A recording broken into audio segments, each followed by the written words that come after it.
मेरा सीधा सवाल है कि भाई बाप दादा की जमीन अगर कोई मान के चल रहा है कि मेरी है, उसको वापस मिलनी चाहिए कि नहीं मिलनी चाहिए? नहीं, मैं कह रहा हूं कि सर इसके लिए मिलनी चाहिए। नहीं, सुनिए मेरी बात, मैंने इसलिए कहा अपने गांव वापस जा, मैंने किसी और का कब्जा पता लगता है आपको वो जमीन, मैं आपको लीगल बात कर रहा हूं कि जो एएसआई सर एक सेकंड 20 सेकंड, एएसआई का काम है कि वो सारे पुरातत्व के बारे में कितने हजार साल पहले का है, कितने सौ साल पहले का है, वही उसको प्रोटेक्ट करता है, वही इसको मेंटेन करता है। मेरा ये कहना है कि 2014 के बाद क्या नरेंद्र मोदी ने, भारतीय जनता पार्टी ने एएसआई को कोई निर्देश दिया कि 500 मस्जिदों का, मंदिरों का सर्वे करवाइए? क्यों नहीं कराया? छोड़िए, कोर्ट निर्देश दे रहा है, वो सर्वे नहीं हो पा रहा है। नहीं अनंत जी, एक चीज कोर्ट निर्देश देता है तो उस सर्वे में पत्थरबाजी हो जा रही है। रामकुमार जी, उसके बाद मैं चलूंगा हाजिर खान के पास। बस केवल दो बातें कहनी। एक, इन्होंने बाबरी विध्वंस का मामला उठाया था जी।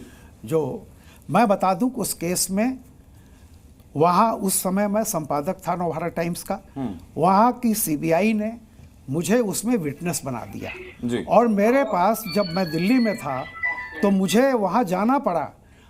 रायबरेली में वो कोर्ट लखनऊ से उठाकर ट्रांसफर की गई थी, मैं बाकायदा गया उसमें, मेरी गवाही हुई थी, टाइम्स ऑफ इंडिया के एक रिपोर्टर की गवाही थी, और जन मोर्चा के संपादक शीतला सिंह, ये 3 लोग उसमें हम लोग गवाह थे। और बाद में उसका फैसला आया, अमीक भाई जैसे कह रहे थे, और सारे लोगों को, उमा भारती, अडवाणी जी, इन सबको रिहा किया गया।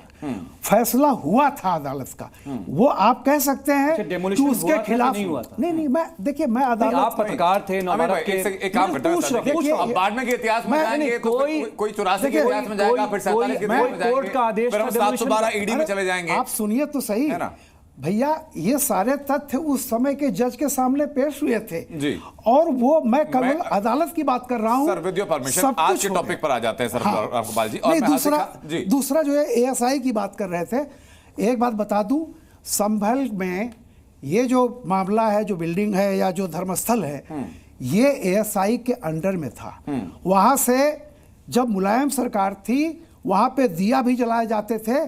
और बाद में क्या हुआ कि एएसआई ने दिखाई कि 1976 तक, जब तक वहां दंगे नहीं हुए, 78 तक वहां पर पूजा भी होती थी, मुंडन भी होता था, नई बहू कोई आती थी उसको जाकर पूजा भी करवाते थे। एएसआई ने FIR लॉन्च कराई थी कि हमको यहां से हटा दिया गया है। ठीक है, ये भी एक तथ्य। जी हाजिर खान, मैं आपके पास आता हूं सर, शॉर्ट में आंसर कीजिएगा प्लीज, कि अगर हम लोग ये मानकर चलते हैं कि भाई इस देश में अदालतें हैं जो सबका हक को सुरक्षित करेंगी, किसी के साथ नाइंसाफी है तो कोर्ट जाइए, तो कोर्ट के ऑर्डर के बाद फिर उसकी जो मुखालफत क्यों होती है कोर्ट के ऑर्डर की? आनंद त्यागी जी, बात यह है कि पिछले 10 साल से हिंदुस्तान में भारतीय संविधान की अवहेलना हो रही है, सुप्रीम कोर्ट की अवहेलना हो रही है, हाई कोर्ट की अवहेलना हो रही है। हम ये कहते हैं कि 1875 में संभल की मस्जिद के लिए छेदीलाल ने कोर्ट गए थे, और उसके बाद मोहम्मद अफजल यार खां साहब कोर्ट गई थी, और 1877 में कोर्ट ने फैसला दे दिया, हाई कोर्ट ने, कि ये मस्जिद थी, हमेशा से मस्जिद थी, और 100 साल तक कोई भी गवाही नहीं दे पाया। हाजिर खान साहब पेश हुए हिंदू भाइयों में। हाजिर साहब, बीच में शायद थोड़ा सा कंफ्यूजन है सर। हमारी 2 टीमें अभी संभल में लगातार हैं।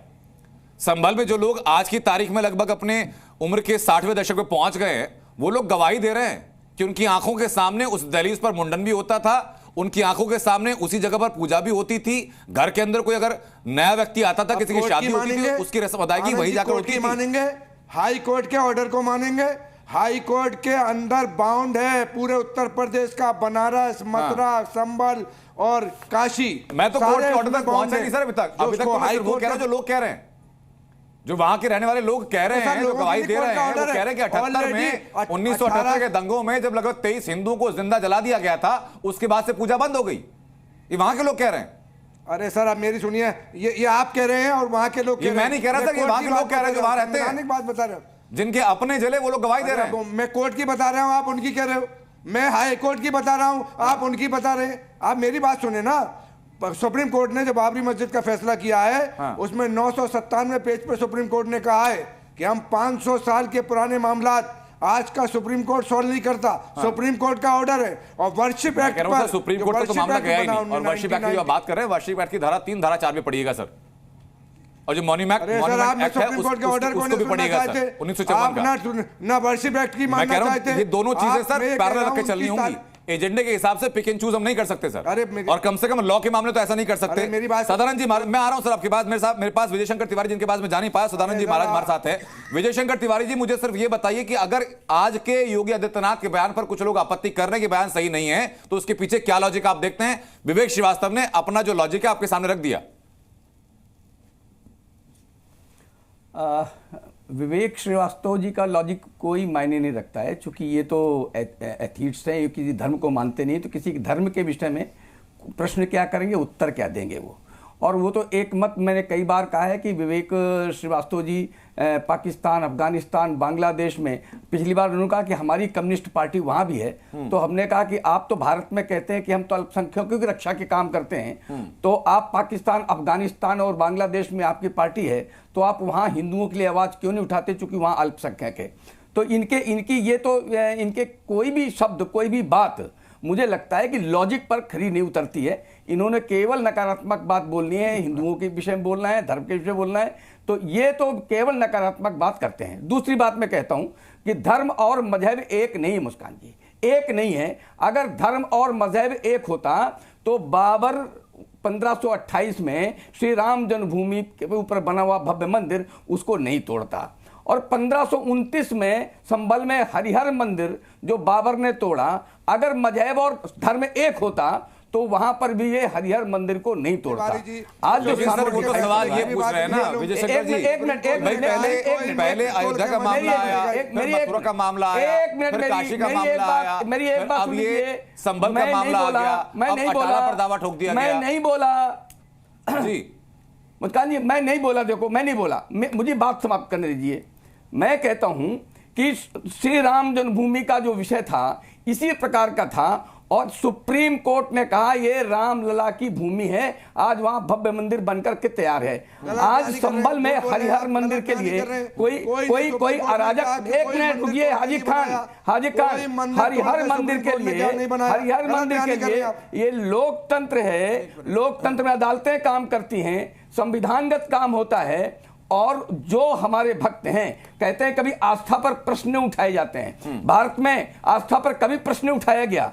आपके मजहब के ऊपर भी कोई प्रश्न नहीं उठा, रिलीजन पर भी प्रश्न नहीं उठा, आपने प्रश्न उठाना किया। आपने शिवलिंग को आपने उसको फव्वारा कहना शुरू किया, ये परंपरा आपकी डाली हुई है, लेकिन हम अभी भी संविधानगत काम कर रहे हैं। अगर हमारी आस्था है कि यहाँ कल की अवतार होगा, ये संभल की जमीन है, यहाँ कल की अवतार होगा, ये हिंदुओं की आस्था है, इसलिए जो आस्थावान लोग हैं अगर ये बता दें आप, मैं आपको मान लूंगा जो भी काम कर रही है कोर्ट कर रही है, जमा करने के लिए कहा, कोर्ट कर रही है, हाजी खान आप कोर्ट पर प्रश्न खड़े कर रहे हैं, पर कोर्ट पर प्रश्न खड़े कर रहे हैं।